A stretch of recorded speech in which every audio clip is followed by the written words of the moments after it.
Hello and welcome, सर्वांचं स्वागत आहे आपल्या कॉम्प्लेक्स नंबरच्या सिरीजमध्ये, ज्यामध्ये आपण डिटेलमध्ये कॉम्प्लेक्स नंबर शिकतोय ॲटलिस्ट 12th क्लासपर्यंत किंवा जेईसाठी वगैरे. त्याच्या पुढे पण बरंच आहे, पण ते सध्या मी कव्हर करणार नाही. तर आजचा टॉपिक आपला मॉड्युलस ऑफ कॉम्प्लेक्स नंबर. आणि ही गोष्ट आपण ऑलरेडी बघितली आहे. सपोज माझ्याकडे एक कॉम्प्लेक्स नंबर आहे, तर जर मी आर्गन प्लेनवर ड्रॉ केलं, ठीक आहे, इथे कॉम्प्लेक्स नंबर आहे आणि हा कॉम्प्लेक्स नंबर आहे माझा, समजा set x plus I Y. तुम्ही काही पण घेऊ शकता. त्याचा मॉड्युलस काय असतं निशा? Modulus Z. मॉड्युलस म्हणजे काय होते? त्या पॉईंटचा डिस्टन्स कशापासून? दुसऱ्या पॉईंटपासून. या केसमध्ये दुसरा पॉईंट कुठला आहे? 0 आहे. ते कसं माहीत पडलं? कारण की मी काय लिहू शकतो? मॉड ऑफ झेड मायनस 0 असं लिहू शकतो. ठीक आहे. तर 0 या पॉईंटपासून आपण त्याला डिस्टन्स काढलं, तर मॉड झेडचा अर्थ काय होते? कॉम्प्लेक्स नंबरचा मॉड्युलसचा अर्थ होतो हमेशा डिस्टन्स फ्रॉम अनदर पॉईंट. आता समजा माझ्याकडे प्रॉपर्टीज बघू आपण. हे डिस्टन्स ऑलरेडी बघितलं आहे. सो आता जर माझ्याकडे 3 कॉम्प्लेक्स नंबर आहे, झेड, झेड1, झेड2, आणि सगळे काय complex number belongs to complex number C. Complex नंबरचं जे सेट आहे आपलं, ते सेटमधला झेड आहे, झेड1 आहे, झेड2 आहे. ठीक आहे, सिम्पल से लॉजिक आहे. आता पहिली प्रॉपर्टी एकदम सिम्पल, की मॉड झेड जर समजा 0 असेल त्याचा अर्थ काय? ठीक आहे, याचा अर्थ काय? प्रॉपर्टी सॉल्व्ह करणं. ठीक आहे, जसं आपण मागच्या लेक्चरमध्ये केलं होतं त्यासाठी कॉन्जुगेटसाठी इथे पण आपण सगळ्या प्रॉपर्टीज एका साईडला लिहून घेऊ. सो बेसिकली या साईडला आपण काढणार आहे प्रॉपर्टीज. खूप महत्त्वाची गोष्ट आहे. कॉन्जुगेटमध्ये बघितलं असेल की प्रॉपर्टीजचा यूज करून आपण खूप सारे क्वेश्चन सॉल्व्ह करू शकतो. Properties of modulus. झेड म्हणजे कॉम्प्लेक्स नंबर, ती लिहिल्या ऑलरेडी. पहिली प्रॉपर्टी काय? जर मॉड झेड 0 असेल तर कंडिशन काय? पहिली property, if mod Z equals to 0. आता मॉड झेडचा अर्थ काय होते? सगळ्यांना माहिती आहे. Under root x square plus Y square equals to काय झालं पाहिजे? 0. आणि ते सांगायची गरज नाही. जेव्हा आपण कॉम्प्लेक्स नंबर लिहितो Z equals to X plus I Y, त्याच्यामध्ये आय पार्ट सांगते की इमॅजिनरी आहे म्हणून. एक्स आणि वाय आहे का इमॅजिनरी? नाही.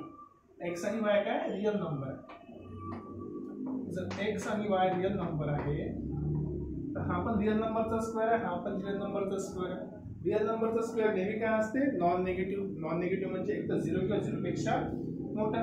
जर मी सिम्प्लिफाय करायला स्क्वेअरिंग केली तर मला काय मिळालं? X square plus Y square equal to 0. आणि दोन नंबरचा स्क्वेअर 0 तेव्हाच पॉसिबल आहे ॲडिशन केल्यानंतर, जेव्हा दोन्ही नंबर काय असतील?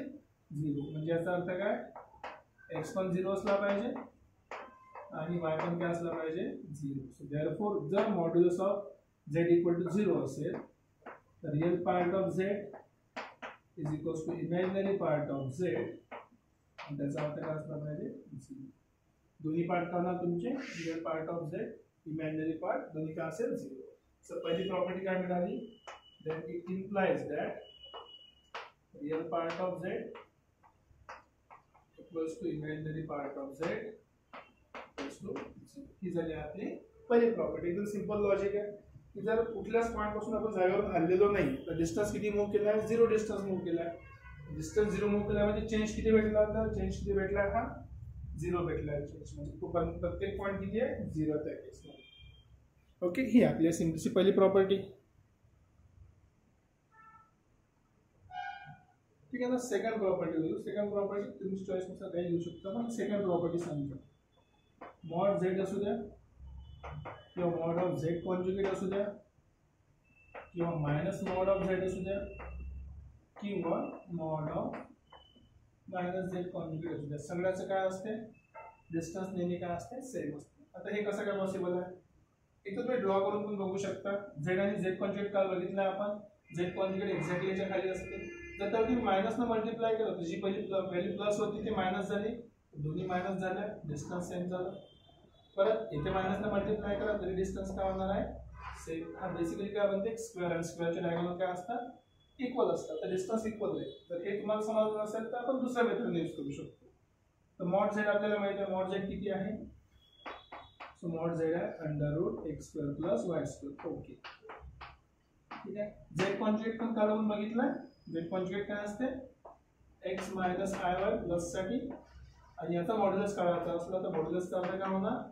अंडर रूट या एक्सचा स्क्वेअर, एक्स स्क्वेअर होणार मायनस वायचा स्क्वेअर मायनसचा स्क्वेअर प्लस होते तर प्लस वाय स्क्वेअर. इथे पण काय भेटलं आपल्याला under root x square plus Y square.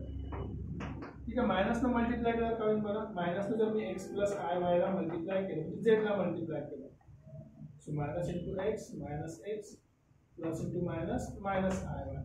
परत मॉड्युलस काढताना रिअल पार्ट किती आहे मायनस एक्स त्याचा स्क्वेअर, इमॅजिनरी पार्ट किती आहे मायनस वाय त्याचा. सो बेसिकली मायनसचा स्क्वेअर काय होते plus, so x square plus Y square झालं same.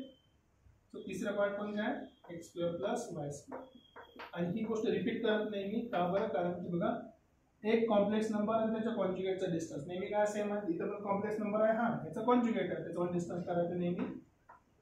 Basically x square plus y स्क्वेअरचा डिस्टन्स काय नेहमी सेम. ही आपली सेकंड प्रॉपर्टी झाली. प्रॉपर्टी नंबर 2 की मॉड झेड असू द्या किंवा मॉड झेडचा कॉन्जुगेट असू द्या किंवा मायनस मॉड झेड असू द्या किंवा मायनस मॉड झेडचा कॉन्जुगेट, प्रत्येक केसमध्ये काय ते नेहमी काय असणार आहे परफेक्ट किती इक्वल राहणार आहे. ठीक आहे, इझी क्वेश्चन आहे, म्हणजे क्वेश्चन म्हणण्यापेक्षा इझी प्रॉपर्टी आहे.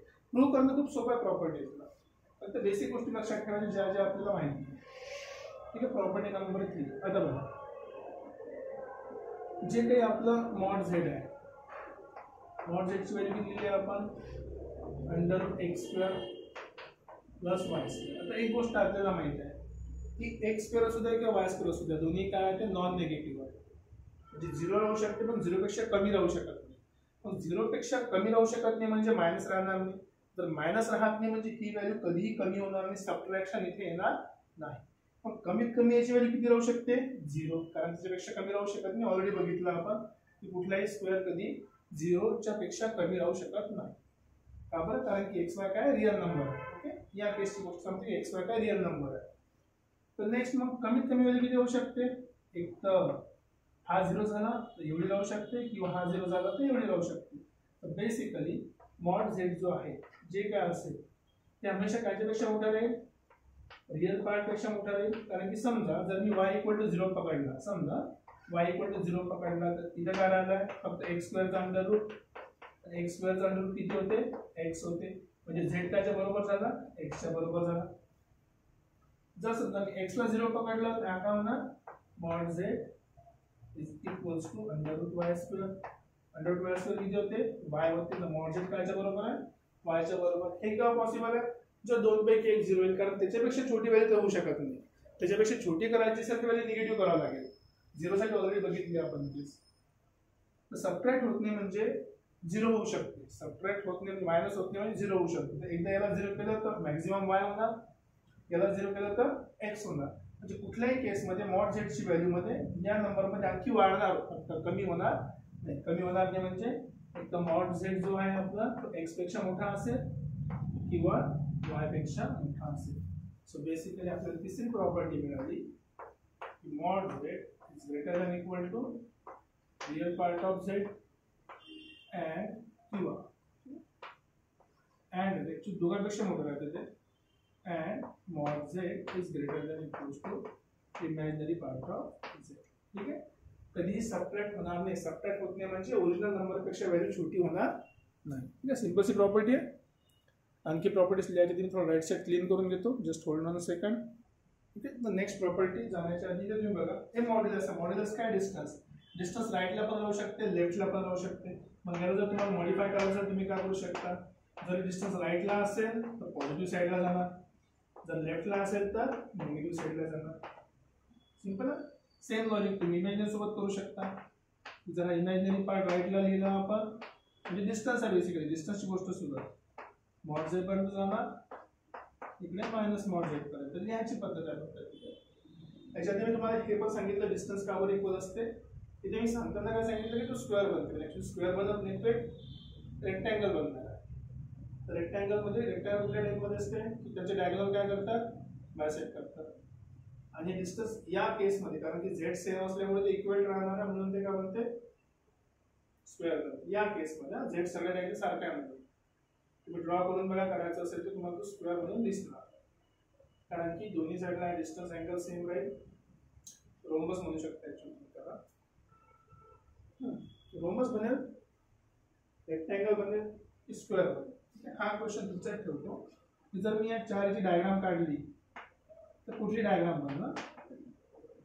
हा क्वेश्चन तुम्ही ट्राय करून बघा, ड्रॉ करून बघू शकता किंवा प्रूफ करून दाखवू शकता की जर तुम्ही अशी डायग्राम काढली तर काय बनणार, काय ऍक्च्युअली कुठली डायग्राम बनणार. स्क्वेअर बनेल, रेक्टँगल बनेल, रोम्बस बनेल की पॅरॅलेलोग्राम, आणखी काय बघू शकता जे तुम्हाला वाटेल. ऍक्च्युअली तुम्ही पॉईंट जर प्लॉट केले तर तुम्हाला आन्सर मिळणारच. जर तुम्ही याचे पॉईंट जरी प्लॉट केले तर तुम्हाला याचा आन्सर मिळणार. ठीक आहे, तर तुम्ही ट्राय करून बघा काय भेटेल. प्रॉपर्टी नंबर 4, नंबर 3 मध्ये नंबर 4 प्रॉपर्टी लिहू. तर प्रॉपर्टी नंबर 4 काय म्हणते त्याच्यावर आपण लक्ष केंद्रित करूया. प्रॉपर्टी नंबर 4 आपण ऑलरेडी केलेली आहे. जर तुम्हाला आठवत असेल की z इंटू झेड कॉन्जुगेट काय असते हमेशा नॉट झेडचा स्क्वेअर. सांगायची गरज नाही. करून दाखवायचं असेल तर तुम्ही z म्हणजे x प्लस आय वाय लिहा. z कॉन्जुगेट काय x minus i y. Okay, not झेडचा स्क्वेअर काय होते हमेशा x square plus Y square होते. ठीक आहे, नंतर नेक्स्ट आता काय क्रॉस मल्टिप्लाय करायचं किंवा सरळ सरळ a plus b a minus b करा. a square b square minus होता आय स्क्वेअर झाला -1 minus minus plus. Both side काय झाल्या इक्वल. मग जर हे पॉसिबल आहे z into z conjugate equals to not z square, तर आपल्याला पहिले माहित असलं पाहिजे z into z conjugate equals to not झेडचा स्क्वेअर.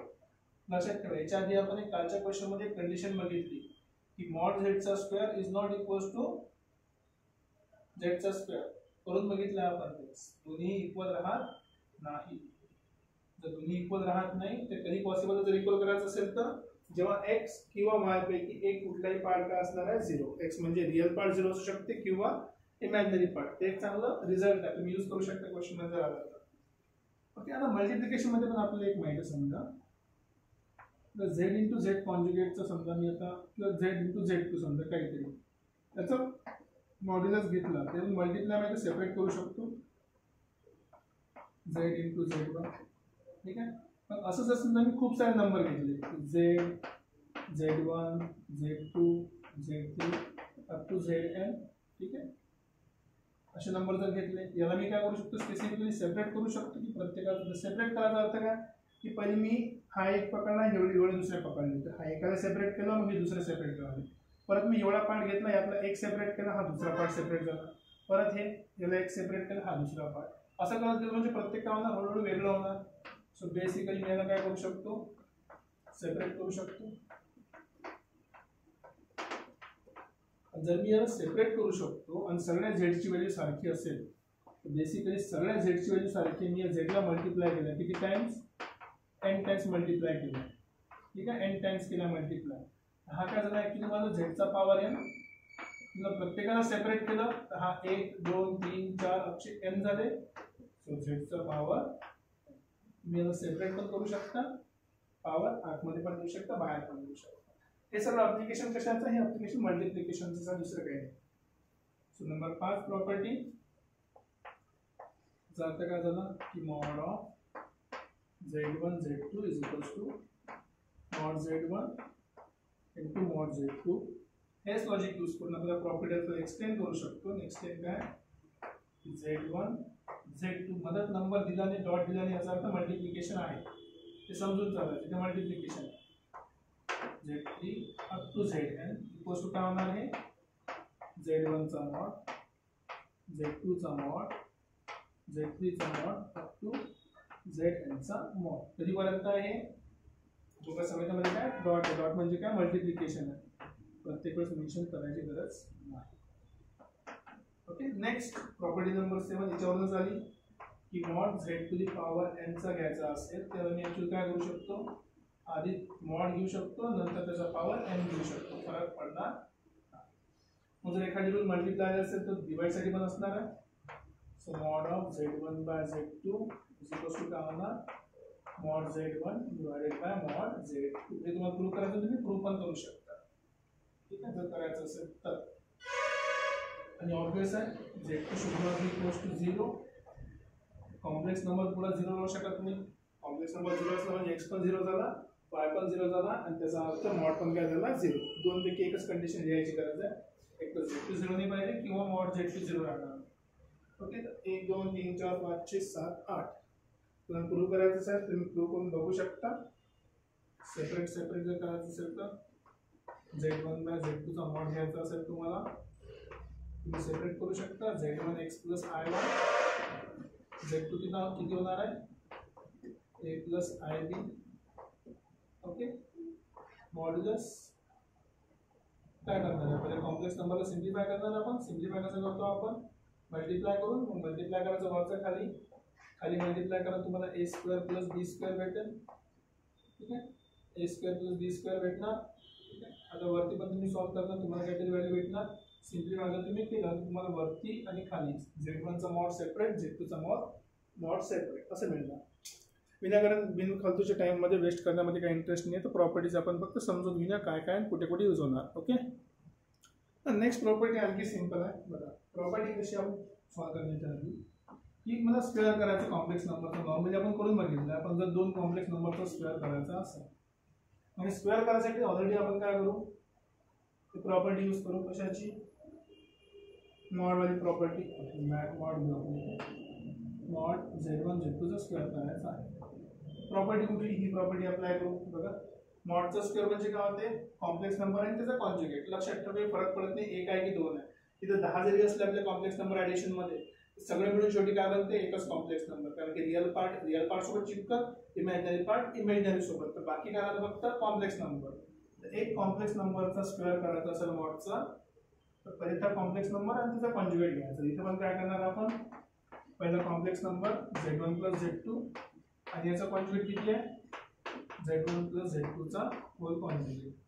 आता आपल्याला कॉन्जुगेटची प्रॉपर्टी माहिती आहे. होल कॉन्जुगेट घेणं काय सेपरेटली कॉन्जुगेट घेणं काय एकच गोष्ट आहे. म्हणून सेपरेटली कॉन्जुगेट लिहू शकतो Z1 plus Z2 Z1 conjugate Z2 conjugate. Simple multiply करा Z1 इंटू Z1 चा conjugate plus Z1 into Z2 चा conjugate plus next Z1 conjugate Z2 आणि प्लस Z2 इंटू Z2 चा कॉन्जुगेट. तर मल्टिप्लाय केला Z1 Z2 conjugate आणि Z1 Z2 conjugate हे पहिले. तर Z2 Z1 आणि Z2 Z2 चा कॉन्जुगेट. परत इथे लक्षात द्या ठीक आहे सेम कॉम्प्लेक्स नंबर आहे. एक तो कॉम्प्लेक्स नंबर आणि एक त्याचा कॉन्जुगेट. कॉम्प्लेक्स नंबर आणि त्याचा कॉन्जुगेट. कॉम्प्लेक्स नंबर आणि त्याचा कॉन्जुगेट. कॉम्प्लेक्स नंबर आणि त्याचा कॉन्जुगेट असेल म्हणजे काय होते मॉड Z चा स्क्वेअर हा मॉड Z1 चा स्क्वेअर. नाईस. हे काय झालं मॉड Z2 चा स्क्वेअर. नाईस. आता जर तुम्ही इथे लक्ष द्या हे थोडंसं लक्ष द्यासारखं आहे. का बरं लक्ष द्यासारखं आहे बघा. ऍक्च्युअल मध्ये दोघांपैकी कुठले पकडून घ्या. उदाहरणार्थ मी एक्सप्लेन करतो. इथे या साईडला लिहितो की माझ्याकडे आहे Z1 Z2 plus Z1 Z2 चा कॉन्जुगेट. इथे हा कॉन्जुगेट. आता मी कुठल्या एका नंबरला समजा या नंबरला हा Z2 जो आहे ना हा Z1 Z2 असाच ठेवतो.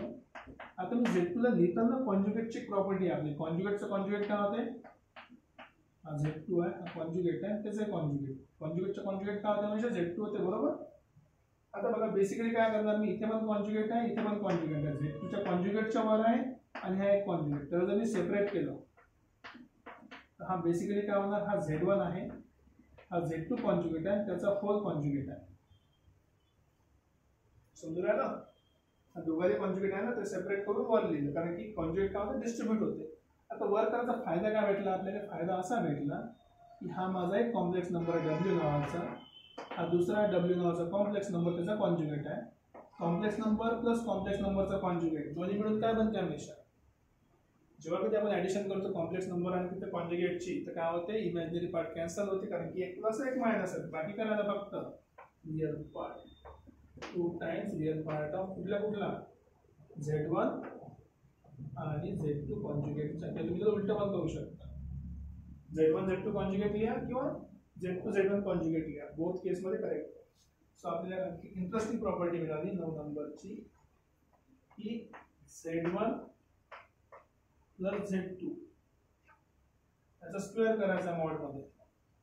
ठीक आहे बिना सॉल्व करता काय करायला लागेल तुम्हाला मॉड Z1 चा square mod z2 square plus 2 times real part of z1 z2 conjugate. परत इथे काही इम्पॉर्टंट नाही की z1 z2 कॉन्जुगेट घेता किंवा z2 z1 कॉन्जुगेट घेता, बोथ केस मध्ये ही प्रॉपर्टी अप्लिकेबल आहे. मग जर प्लस तर आपण करू शकतो, ऑब्वियस मायनस पण करू शकतो. मायनस मध्ये काय होणार मग z1 minus z2 whole square equals to काय कॉन्जुगेट z1 मायनस z2 पहिले मार्क हा आणि नंतर z1 मायनस z2 चा होल कॉन्जुगेट. आता होल कॉन्जुगेटला पुन्हा लिहत नाही, फक्त सेपरेट करतो एक प्लस आणि एक इथे. ओके, होल कॉन्जुगेटला सेपरेट करतो.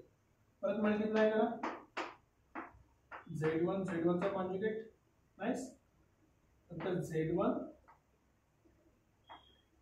Minus z1 z2 conjugate minus z1 conjugate nice, आणि मायनस मायनस प्लस झाला z2 आणि z2 चा कॉन्जुगेट. परत तेच लॉजिक, सेम कॉम्प्लेक्स नंबर त्याचे कॉन्जुगेट सेट काय आहे ते mod z1 चा square, same complex number plus mod z2 चा स्क्वेअर. इथून मायनस कॉमन काढलं, दोन्ही साइडला प्लस आलं म्हणजे हेच झालं. So basically real part of z1 z2 conjugate किती वेळेस 2 वेळेस. हा झाला mod z1 मायनस z2 चा होल स्क्वेअर. लक्षात ठेवा काय केलं आहे, जास्त कॉम्प्लिकेटेड नाही आहे ऍक्च्युली. प्लस असेल तर प्लस, आणि जर मी इथे मायनस लिहिलं तर मी मुद्दाम सेपरेट लिहितोच ते z1 मायनस z2 चा स्क्वेअर इक्वल्स टू z1 चा स्क्वेअर प्लस z2 चा square minus 2 times real part of z1 z2 conjugate. ठीक आहे, परत सांगतो z1 कॉन्जुगेट लिहिलं तर z2 लिहायची गरज नाही, z2 लिहिला की z1 लिहायची गरज नाही. दोन पैकी ऍटलीस्ट एक तरी यूज करायचं. ओके, नेक्स्ट प्रॉपर्टीसाठी आपण काय करू, दोघांना ऍड करू. जर तुम्ही दोघांना ऍड करणार तर बघा याचा स्क्वेअर प्लस याचा स्क्वेअर हे दोन तर सारखे आहेत, दोन वेळा ऍड होईल. हा एक प्लस आहे, हा एक मायनस आहे, कॅन्सल. सो बेसिकली आपली नवीन प्रॉपर्टी काय मिळाली आपल्या नंबरची की z1 प्लस z2 चा जर स्क्वेअर केला मॉडचा ऍक्च्युली आणि z1 मायनस z2 मॉडचा स्क्वेअर घेतला तर आपल्याला काय मिळणार 2 times mod z1 plus mod z2 दोघांच्या स्क्वेअरचा सेपरेट ऍडिशन. कसं जसं a plus b minus b सारखं वाटते ते, पण तसं नाही, थोडं वेगळं आहे. आता सबट्रॅक्ट करायचं, सबट्रॅक्ट करू शकतो जर तुम्हाला करायचं असेल. सबट्रॅक्ट करायचं आतापर्यंत मला तर जास्त न्यूज सापडलेला नाही, जस्ट फॉर काहीतरी करू राहिलो म्हणून. काहीतरी म्हणजे कोण प्रॉपर्टी, जर प्लस केलं तर मायनस करायला काय प्रॉब्लेम आहे, तर मायनस पण करूया. मायनस जर केलं तर z1 square minus z1 square cancel, z2 square minus z2 square cancel. 2 times real आणि मायनस मायनस प्लस झाला, 2 आणि 2 किती झाले 4 times real part of z1 z2 conjugate. किंवा तुम्ही उलट पण करू शकता.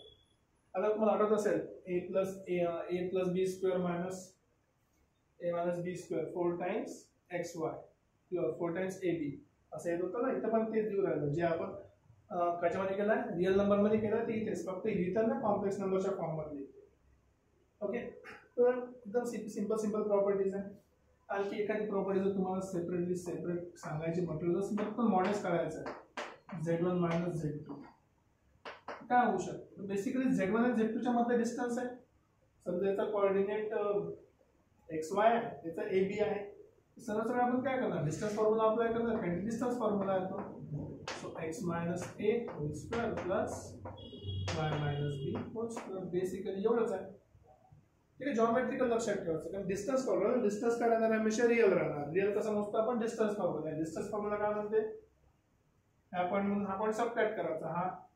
हा जो पॉईंट आहे आपला z1 लिहिला आहे का इथे, z1 किती आहे x प्लस iy आहे आणि z2 किती आहे a प्लस ib आहे. सेपरेट करा, x मधून a गेला त्याचा होल स्क्वेअर, y मधून b गेला त्याचा होल स्क्वेअर, झाला आपला फॉर्म्युला. आता एक महत्त्वाचा खूप रिझल्ट आहे, खूप महत्त्वाचा रिझल्ट आहे. रिझल्ट काय म्हणते बघा. आता समजा इमॅजिनरी ऍक्सिस रिअल ऍक्सिस मी 3 पॉईंट घेतले z1 z2 z3 कुठे असू शकतो, कसे लिहा नॉर्मली ओरिजिन पासून लिहितो, सोपं जाईल थोडंसं. ओरिजिन पासून लिहिलं Z1 Z2 3 Z3 करून घे काहीतरी. कोणत्या डायरेक्शन मोजायचं कसं तुम्ही डिसाईड करा, काही हरकत नाही. आता याच्यात बघा ही जी डायग्राम बनली आहे, डायग्राम कशी आहे? ही डायग्राम आहे माझी समजा ट्रायंगलची. डायग्राम कशाची आहे? ट्रायंगलची डायग्राम. जर हा ट्रायंगल असेल, हा माझा मॉड Z1 झाला, हा झाला समजा मॉड Z2 आणि हा झाला मॉड Z2 मायनस Z1. जर आपण असा विचार केला, कसा वेक्टरच्या हिशोबाने विचार केला तर, पण मी काय करणार आहे ऍक्च्युली, आपण जस्ट 3 हे पकडून घेऊ. काय म्हणते 3 पॉईंट पकडून घेऊ ट्रायंगलचे. ट्रायंगल आहे, पॉईंटने पकडले सध्या इथे, नाव लिहून द्या every.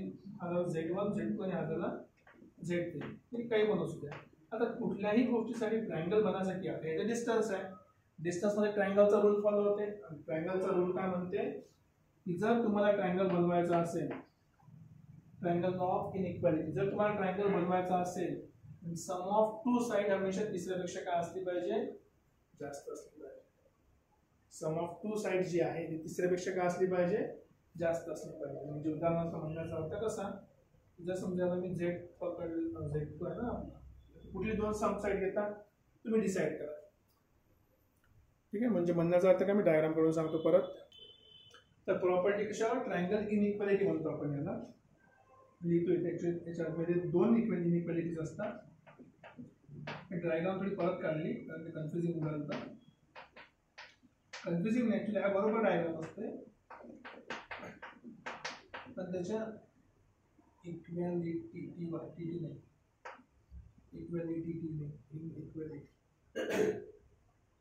Triangle equality. Basically triangle equality काय म्हणते, जर हा ट्रायंगल बनू राहिला, हा जर ट्रायंगल बनते तर दोन वेक्टरची जी ऍडिशन आहे तिसऱ्यापेक्षा नेहमी मोठी. So basically mod of Z1 Z2 minus Z1 करा किंवा Z1 मायनस Z2 करा. डिस्टन्स असल्यामुळे काही फरक पडत नाही. It is always less than equals to mod Z1 plus mod Z2. आता बघा, हा Z1 मायनस Z2 मी लिहिला आहे, या डायरेक्शन मध्ये म्हणून Z1 मायनस Z2 होता. डायरेक्शन रिव्हर्स केली तर काय होईल? हे प्लस होईल. डायरेक्ट रिव्हर्स केली काय होणार? प्लस होईल. प्लस म्हणजे जर या Z2 ला मी खाली ड्रॉ केलं, समजा Z2 ला असं ड्रॉ केलं इथे, ट्रायंगलचा लॉ आहे. आता जर मी ऍड केलं तर ही जी तुम्हाला साइड भेटणार ती काय भेटणार आहे? Z1 plus Z2. ही साइड आहे, हा तुला Z2, ही डिस्टन्स आहे, परत Z2 मायनस सॉरी बरं नाही. कुठल्याही केसमध्ये ऍडिशन मध्ये किंवा सबट्रॅक्शन मध्ये, समजा इथे Z2 घेतला, ही तिसरी काय त्याची ऍडिशन होईल. म्हणजे डायग्राम जर मी थोडी चेंज केली म्हणजे काय, त्याला Z1 पकडलं मी, हा माझा Z2 पकडला, ही जी तिसरी साइड आहे, तिसरी साइड काय असणार आहे? Z1 प्लस Z2 चा मॉड, दोघांची ऍडिशन Z1 प्लस Z2 चा mod. Okay, Z1 plus Z2 चा मॉड. सो बेसिकली ऍडिशन असू द्या किंवा सबट्रॅक्शन असू द्या, कुठल्याही केसमध्ये तिसरी साइड जी आहे, तिसरी साइड नेहमी काय राहणार आहे? Less than equals to Z1 plus Z2. ठीक आहे, मग जो रूल ऍडिशन साठी तो सेम रूल आपला सबट्रॅक्शन साठी. सबट्रॅक्शनचा रूल काय म्हणतो, तुम्ही कधी सबट्रॅक्शन करा, दोन साइडचा जो तिसऱ्या साइड पेक्षा काय असला पाहिजे? लहान की मोठा. आठवत तुमच्या ट्रायंगल मध्ये जे ऍडिशन साठी लहान असले पाहिजे, सबट्रॅक्शन साठी काय असले पाहिजे? साइड.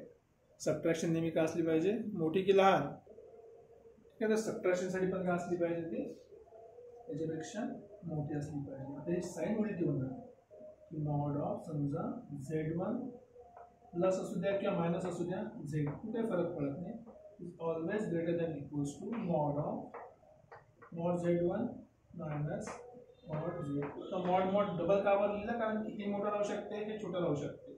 जर उलट झालं तर हे लहान होईल, हे मोठं होईल. लाईनमधून मोठा नंबर काढला काय होईल? मायनस येईल. पण डिस्टन्स कधी मायनस राहते का? कधीच नाही राहत. तो तिथे परत मॉड लिहिला. आता या इनइक्वालिटीचे काय असते? जनरलाइज फॉर्म पण असते. जनरलाइज म्हणजे जी गोष्ट आपण ट्रायंगलसाठी करू शकतो ती चौकोनसाठी पण करू शकतो. का बरं? कारण की बघा, समजा माझा हा एक रेक्टँगल आहे. ओके, रेक्टँगल किती ट्रायंगल बनले आहे? 2 ट्रायंगल. जी प्रॉपर्टी या 2 साइडसाठी याच्यासोबत लागू होते, सेम प्रॉपर्टी या 2 साइडसाठी याच्यासाठी पण लागू होईल. म्हणजे पहिले याला सॉल्व्ह केलं, मग याला सॉल्व्ह केलं तर ऍक्च्युअली किती झाले? 1 2 3 4 5 वेक्टरशी आपण रिलेशन केलेलं आहे. मग जर 5 वेक्टरशी रिलेशन तयार केलं तर आपण हे असे किती सोबत करू शकतो? इन्फिनिट सोबत करू शकतो. म्हणजे मॉड ऑफ Z1 प्लस किंवा minus Z2 plus minus Z3 and so on up to plus minus Zn. हे हमेशा काय राहणार आहे? सगळ्यापेक्षा सगळ्याच्या सेपरेट ऍडिशन पेक्षा काय राहणार आहे? छोटे राहणार. सेम लॉजिक मी मायनस साठी अप्लाय करू शकतो, नाही करणार. काही गोष्टी तुमच्यावर सोडतो मी. लॉजिक नको म्हणजे ना, फॉर्म्युला काय आहे ना ते तुम्ही डिराईव्ह करत बसा. हे लॉजिक तुमच्यासाठी सोड. तशा 14 मध्ये आपल्याकडे 3 डिफरंट प्रॉपर्टीज आहेत. ऍडिशनच्या 2, सबट्रॅक्शनच्या 2, स्टार झाल्या आणि एक जनरलाइज फॉर्म्युला.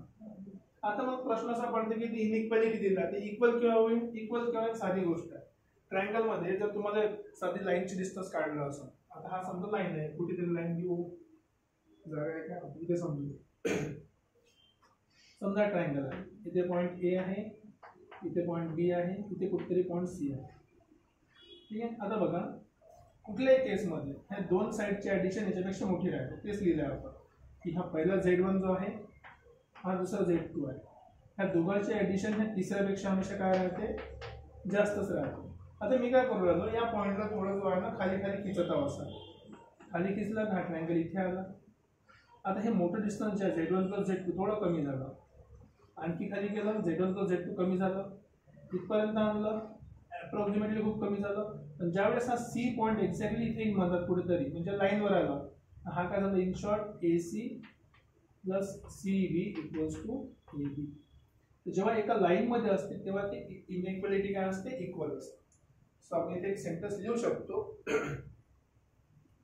इक्वालिटी जी आहे ती इक्वालिटी केव्हा असते का? स्ट्रेट लाईन मध्ये. So equality holds for straight line. Equality holds for straight line. एकदम सिंपल सा रूल आहे, एकदम सिंपल सा प्रॉपर्टीज आहे. एक वेळ सगळ्या प्रॉपर्टीवर नजर टाकून घ्या. एखादी प्रॉपर्टी राहिली असेल तर तुम्ही कमेंट सेक्शन मध्ये सांगू शकता. ओके, तर तुम्हाला प्रॉपर्टीज समजली असेल. आता जो आहे शेवटच्या ऍक्च्युअल प्रॉपर्टीमध्ये काय ते इश्यू निर्माण पुस्तकात तुम्हाला फक्त प्लस दिसेल, इथे पण प्लस दिसेल, इथे पण प्लस दिसेल. फक्त ऍडिशनसाठी दिली आहे प्रॉपर्टी. याच्यामध्ये रिझन सिंपल आहे की जर प्लस मायनस करत गेलो तर आपण डायग्राम ते कंटिन्युअस पॉलिगॉन बनत नाही. जसा कंटिन्युअस पॉलिगॉन आहे ना, पहिले हा ट्रायंगल बनला, मग इथून परत हा ट्रायंगल बनवला, मग याला यूज करून आणखी एक ट्रायंगल बनवला. तसे कंटिन्युअस पॉलिगॉन बनण्यासाठी मी ऍड करत चालतो. सबट्रॅक्ट केलं तर काय होणार की इथून मी आधी इथपर्यंत गेलो, मग सबट्रॅक्ट करत वापस येऊ लागलो ना, परत त्या ट्रायंगल मध्ये येतात. सबट्रॅक्ट नॉर्मली आपण या जनरलाइज फॉर्म मध्ये यूज करत नाही. जनरलाइज फॉर्म मध्ये यूज करत नाही तर फक्त ऍडिशन यूज करतो, कारण की आपल्याला एका पॉलिगॉन म्हणजे एका ट्रायंगल पासून पुढच्या ट्रायंगल मध्ये जायचं, पुढच्या ट्रायंगल मध्ये जिथे फक्त जो आपला रिझल्टंट आहे तो यूज केला जाईल. जसं इथे Z1 Z2 समजा असता माझा, हा Z1 आहे, हा Z2 आहे. दोघांची ऍडिशन किती झाली आहे? Z1 plus Z2. आता याचं काम संपलं. आता इथे काय आलं माझ्यासमोर? Z3 आला. ठीक आहे. आता मी जो रूल सॉल्व्ह करा तो या दोघांमध्ये यूज करून इथे येईल तिसऱ्यासाठी, परत मी हा यूज करून चौथ्यासाठी वापस नाही येत आहे. मी नवीन नवीन साईड तिथे ऍड करत चालतो. तर जेव्हा आपण कंटिन्युअस पॉलिगॉन घेतो तर एका डायरेक्शनला आपण प्लस करत चाललो, रिटर्न मध्ये येत नाही, मायनस नाही करतो. ठीक आहे. म्हणून नॉर्मल तुम्हाला पुस्तकात जे साईन दिसेल किंवा हा फॉर्म्युला दिसेल, हा फक्त तुम्हाला प्लस साठी दिसेल. ओके, तर जेवढं काही बोर्ड लिहिलं आहे ते बेसिक तुमच्या प्रॉपर्टीच्या मॉड्युलसच्या बेसिक काबर म्हटलं, याच्यासमोर आणखी बऱ्याच गोष्टी असतात पण त्या आपल्या कामाच्या नाही. ठीक आहे. पुस्तकामध्ये तुम्हाला इथे तर भेटणार नाही, पण ॲडव्हान्समध्ये तुम्ही जर समजा काही करणार कॉम्प्लेक्स ॲनालिसिस वगैरे, ॲडव्हान्स म्हणजे जेईचा ॲडव्हान्स नाही, ॲक्च्युअल तुम्ही इंजिनिअरिंग किंवा त्याच्या पुढे जाईल प्युअर मॅथ्समध्ये तर कॉम्प्लेक्स ॲनालिसिस नावाची गोष्ट असतात. आणखी बरंच काही आहे. ही इनइक्वालिटी कशी प्रूव्ह होते ते पण वेगवेगळ्या मेथड. ओके, तर या प्रॉपर्टीज आपल्या डोळ्यासमोर आहे. तुम्ही लिहून घेऊ शकता, स्क्रीनशॉट काढून घरी चिपकवू शकता, जे करायचं तुम्ही डिसाईड करू शकता.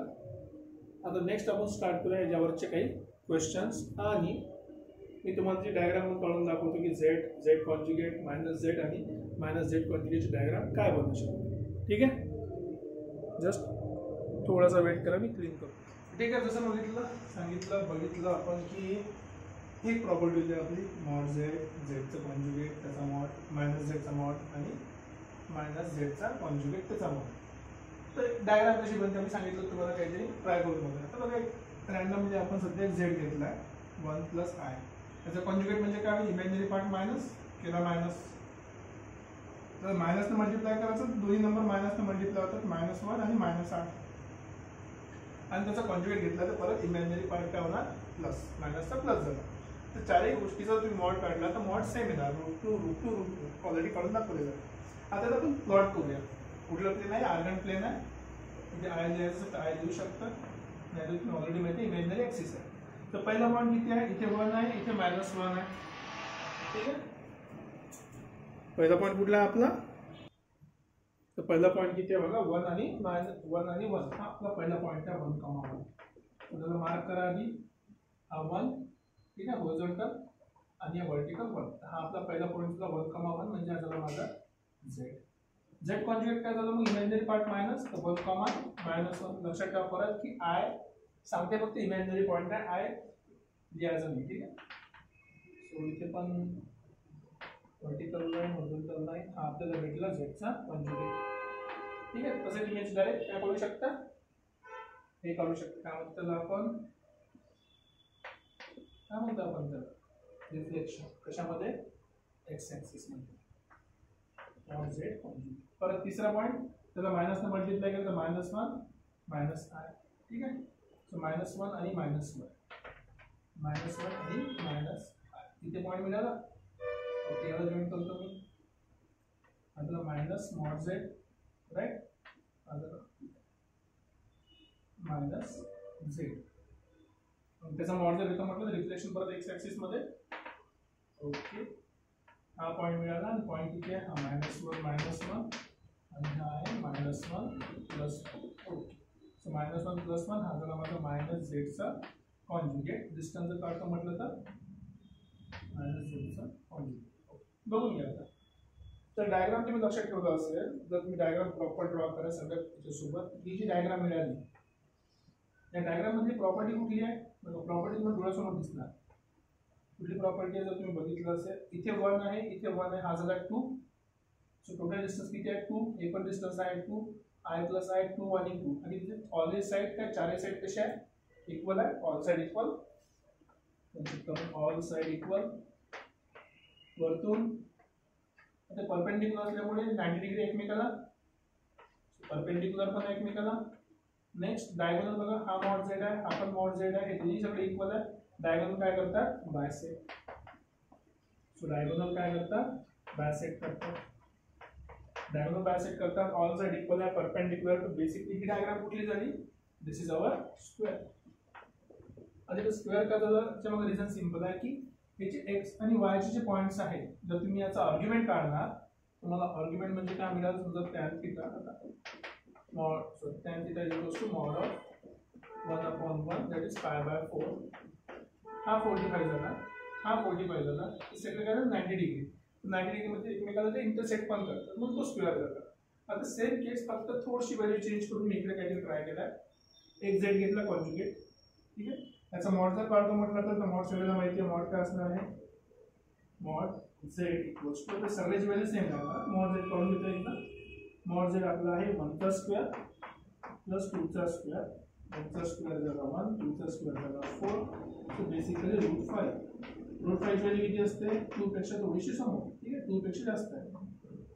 ठीक आहे, 2 पेक्षा जास्त, 2 च्या पुढे येणार. पण त्याच्या शब्दात काही घेण्यात नाही, आपण पॉईंट काढतो. पहिला पॉईंट 1,2.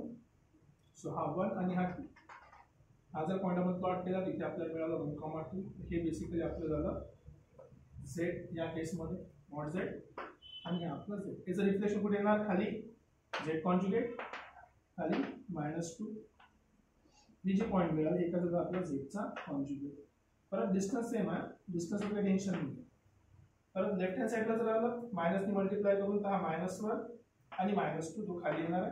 -1 -2 हा झाला -z याला जॉईन करा, ही तुमची काय झाली मायनस झेडचा मॉड आणि त्याचा कॉन्जुगेट घेतला तर मायनसचा प्लस झाला, हा -1 आणि हा +2, हा पॉईंट ड्रॉ तुम्ही केला, हा तुम्हाला मिळाला मायनस झेडचा कॉन्जुगेट. याला जॉईन करा आणि हे पण डिस्टन्स सेमच आहे एक्झॅक्टली, ठीक आहे, मायनस मॉड झेडचा कॉन्जुगेट. आता जर मी याला जॉईन केलं प्रॉपरली, बघा थोडासा चेंज झाला. काय चेंज झालं याच्यामध्ये? चेंज काय झाला आहे? हे 90 डिग्री आपल्याला माहिती आहे, कारण की हॉरिझॉन्टल लाईन आहे, ही व्हर्टिकल लाईन आहे, 90 डिग्री आहे. हा अँगल आणि हा अँगल अपोजिट इक्वल आहे, ही दोन्ही साईड इक्वल आहे आणि सगळे डिस्टन्स इक्वल आहे. बेसिकली काय झालं, डायगोनल्स जे आहेत एकमेकाला बायसेक्ट करतात आणि डायगोनल्स आर इक्वल, जे इथे लिहिलं आहे. डायगोनल बायसेक्ट करतात. नेक्स्ट डायगोनल इक्वल आहे. ओके, बायसेक्ट करतात इक्वल आहे, पण यावेळेस अँगल 90 डिग्री नाही. का बरं? कारण की एक्स आणि वायच्या व्हॅल्यूज कशा वेगवेगळ्या आहेत. जेव्हा तुम्ही tan थीटा काढणार तुम्हाला मिळेल tan थीटा या केसमध्ये 2/1, जो 45 नाही, 45 पेक्षा मोठा अँगल आहे. हा जर 45 असेल तर हा 45 पेक्षा मोठा असेल तर हा छोटा असेल, ऑब्वियसली 90 आहे ना टोटल. हा जर 50-60 असेल तर हा 40 किंवा 30 होणार, बरोबर. तर अँगल 90 डिग्री नाही आणि हे काटकोनमध्ये इंटरसेक्ट करत नाही. हा स्क्वेअर जाऊ शकत नाही, पण दिसणारी डायग्राम काय दिसते? It is a rectangle. तर बेसिकली जेव्हा कधी आपण एक डायग्राम काढतो कशाची, Z conjugate mod Z minus Z आणि मायनस झेडचं कॉन्जुगेटची, ही डायग्राम आपल्याला काय देते? एक रेक्टँगल देते. रेक्टँगल मध्ये जर तुमचा आर्ग्युमेंट 45 असेल π/4 तर तो काय बनतो? स्क्वेअर. जर तुमचा आर्ग्युमेंट 45 नसेल तर काय बनतो? एक rectangle. Important point, diagonals bisect each other. हा महत्वाचा, कारण की दोन्ही साईडला हे काय बायसेक्ट ईच अदर. डायगोनल कसे आहे? इक्वल. ही ती प्रॉपर्टी तुम्हाला डायग्रामने सांगितली पाहिजे की एक स्पेसिफिक डायग्राम. ओके, डिस्टन्स पण सेम आहे ओरिजिन पासून किंवा कुठल्या पॉईंट पासून, ज्या पॉईंट पासून तुम्ही सबट्रॅक्ट करता त्याला, आणि त्याचे डायग्राम पण इक्वल आहे आणि बायसेक्ट करतात. ठीक आहे, ती झाली आपली डायग्राम. मी तुम्हाला सांगायची होती. एखादी क्वेश्चन बघूया आपण आणखी एखादी प्रॉपर्टी यूज करून, आणि बाकीचे क्वेश्चन आपण नेक्स्ट लेक्चरमध्ये बघूया. तर एक क्वेश्चन बघूया, अप्रोच सिंपल आहे. क्वेश्चन मध्ये बघूया काय म्हणते तर 1+i एक कॉम्प्लेक्स नंबर आहे. हा समजा पहिला कॉम्प्लेक्स नंबर आहे, हा दुसरा कॉम्प्लेक्स नंबर आहे, हा तिसरा आहे. असे कॉम्प्लेक्स नंबर आहे, n कॉम्प्लेक्स नंबर आहे.